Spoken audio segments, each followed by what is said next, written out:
Hey, welcome to Your Shores Prepping. I'm your host, Greg. I appreciate your time here, and I certainly do thank you. A little while back, I did a comparison of 1933 Germany to 2024 America, and the parallels are frightening at best. Germany at one point was a full-fledged republic and democracy with a constitution, free speech, freedom of rights, the right to bear and keep arms. And all that went down the tube with the rise of Hitler into power. Censorship, burning books, labeling Jewish businesses, singling out Jews, harassing Jews, beating Jews. And the people, German people, who were citizens, and these included the Jewish population who were citizens of Germany, were singled out and beaten if you opposed Hitler, and then he became a dictator chancellor, put into power by all those who support him because everybody else was eliminated or silenced. Now, what are we seeing here in America and in Canada? Canada is going extremist, and Trudeau is doing absolutely nothing about it. You have synagogues being defaced on a regular basis. You have these anti-Semites going into Jewish neighborhoods and actually harassing, beating people. Jewish businesses are being targeted and labeled, just like in Nazi Germany. And again, the people are denying that they are fascist when it couldn't be any further from the truth. You are seeing the exact same thing happening here in New York and across this country, where anti-Semitism is being tolerated by these liberal-run cities and the incompetent mayors. You are seeing it in New York to the extreme, and it is escalating dramatically. You are seeing it in Washington, D.C., where Muriel Bowser, the mayor, arrested a youth for going over LGBTQ pride flag on the street and leaving skid marks on, defacing it. It is extremely concerning, the direction that this is headed. New York City businesses are actually having swastikas being painted on them, and the incompetent mayor, the dim bulb, does nothing about it. You are seeing these Nazis, these fascists, hidden behind shamags, claim to be pro-Palestinian, pro-Hamas, going into Jewish neighborhoods, terrorizing the people, beating up the men who are wearing their yarmulkes, threatening homes, synagogues, businesses. And yet, if the actual Nazis, the skinheads, did that in a town similar to what happened in the 70s and 80s, the press would be all over it, calling them fascists, labeling them with the white supremacist. Where's the press now? Because the press is in the back pocket, and they hate Jews just as well. And yet it just absolutely dumbfounds me, how the Jewish as a population, the Jews as a population, continue to support Democrats who are silent, sitting on their hands doing nothing. And yet they continue to support these Democrats, to support the city councils, to support the governors and mayors. And the only explanation I have is they are false Jews that deny their heritage, self-loathing, and are perfectly fine with it. But what they fail to understand is they are still Jews. And they will still be beaten, tortured, killed, murdered, just like in the Third Reich. Whether they supported the German people or not and denied their Jewish heritage, they were still sent to the concentration camps. They were still gassed. They were still beaten, still tortured, and all the atrocities that happened. Just like the people there in the kibbutzes who said, we supported Gaza. We want free Palestine. We brought you food. We support you. They were summarily executed. Made no difference to Hamas. Made absolutely no difference. The fact of the matter is that they were Jews and they were there to murder, and that's what's happening. You have cabinet resignations in Netanyahu. These two cabinet members who back Joe Biden are liberals, thought that if they resigned, they would overthrow Netanyahu. They did it with the encouragement of Biden and that incompetent, and I mean truly incompetent, Anthony Blinken. They thought they could topple Netanyahu that way, and they were never so wrong.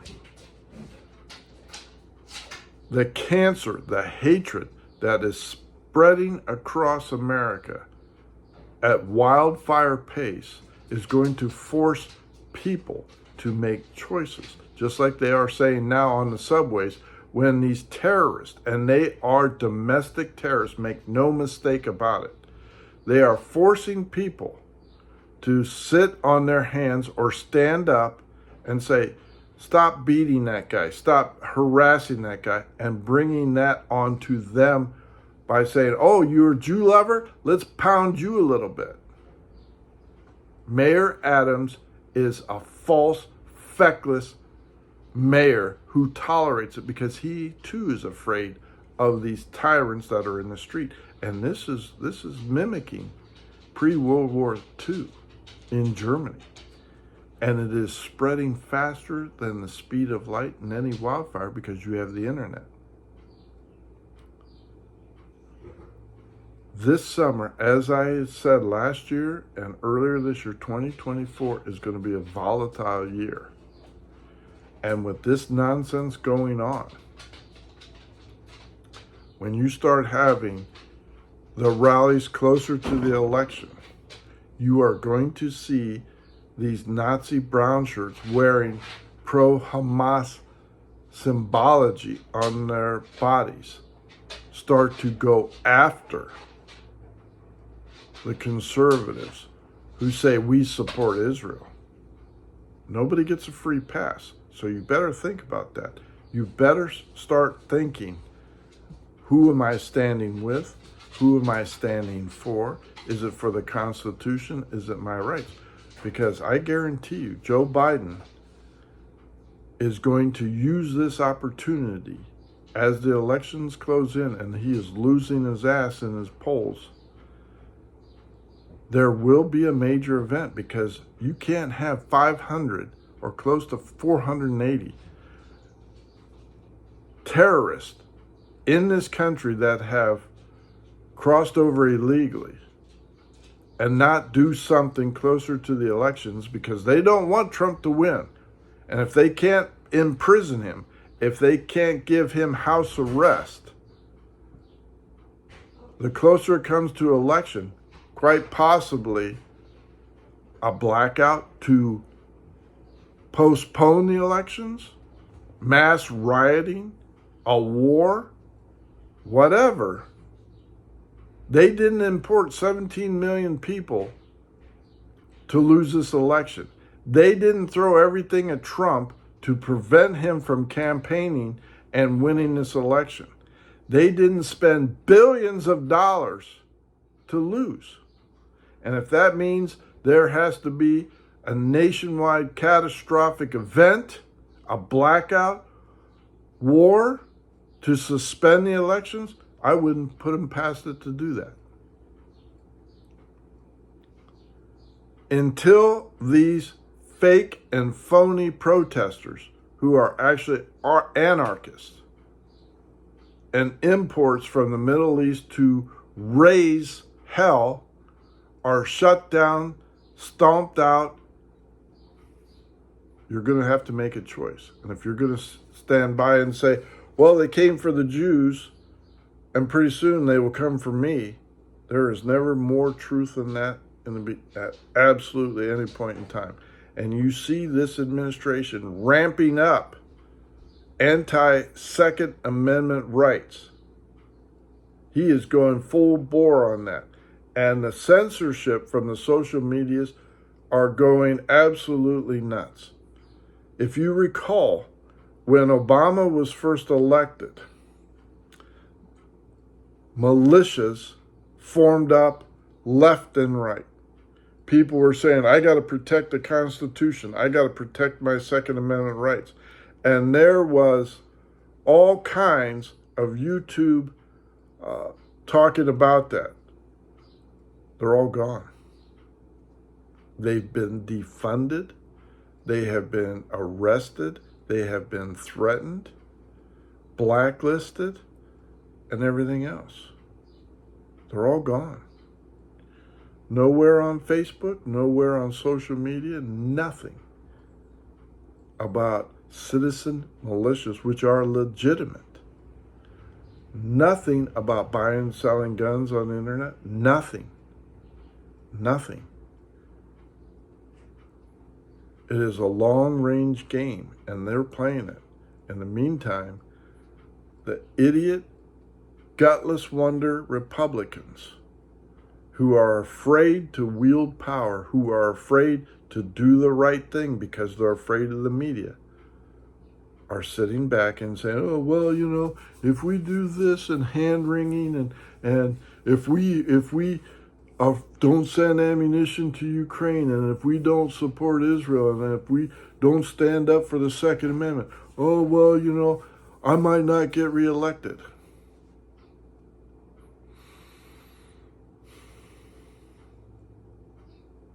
They're going to be forced to take a stand. Walking down the middle of the road saying nothing's going to happen is the most dangerous place to be.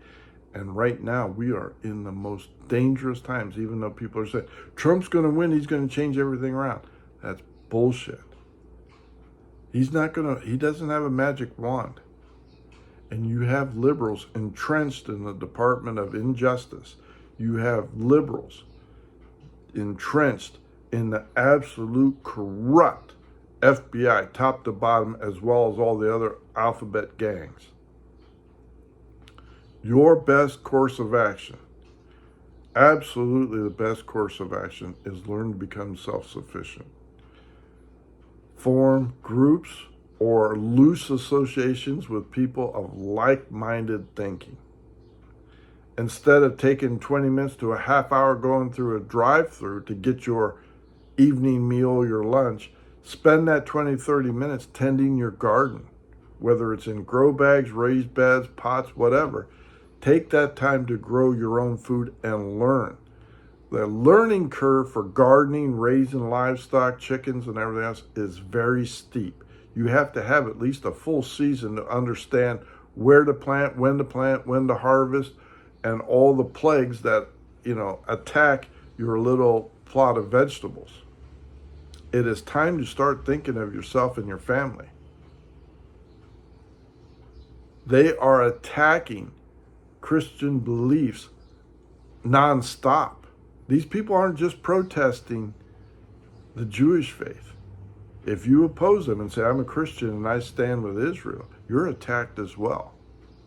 So you better know what you're doing. You better understand what you're reading in the gospel, asking for help, getting baptized, submerged in water. There's a lot of fake prophets out there. There's a lot of false ideology.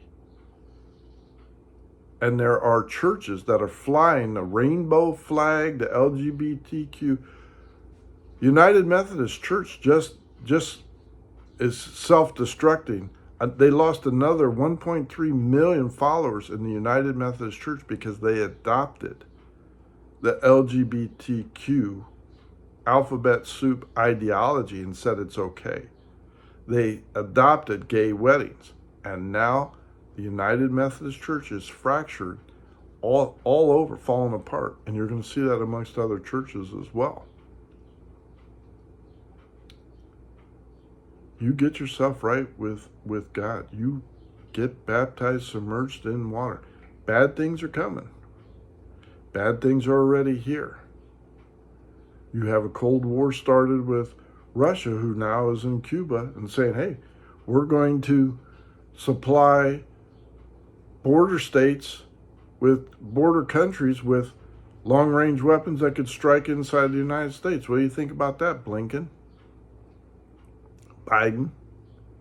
We can put missiles in Cuba. We can put missiles in El Salvador and Nicaragua, Venezuela. What do you think about that? You still think it's a good idea? How about a ballistic missile that can reach your country in seconds? What do you think about that? We didn't fire the missile. Venezuela did. What are you going to do about it? You get yourself right with God. Baptized, submerged in water in the name of Jesus Christ only. Thank you so much for liking and subscribing. I certainly do appreciate you. My garden is growing. I am planning on a good harvest, God willing, with prayer, water, and tending it. Instead of going through the drive-thru, I'll be eating good food. Greg out.